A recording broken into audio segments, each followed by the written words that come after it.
Derai air mata mengalir dalam kesendirianku,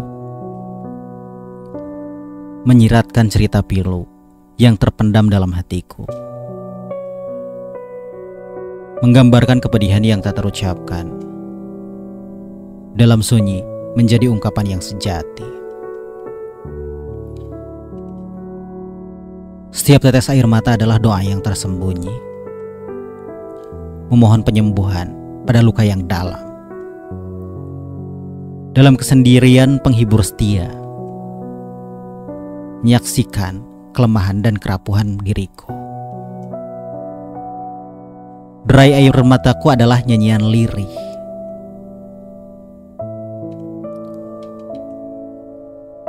mengalun dalam kegelapan, merasuki kehampaan,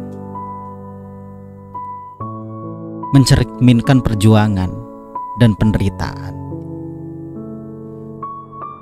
mengukir jejak kesedihan dalam larung hati yang sunyi. Namun, jangan air mata biarkan tumpah, karena dalam setiap butir air mata ada kekuatan yang tersimpan, mendandai dalam perjalanan dan pertumbuhan, mengubah kesendirianku menjadi pilar-pilar kekuatan. Dan ketika derai air mataku terhenti,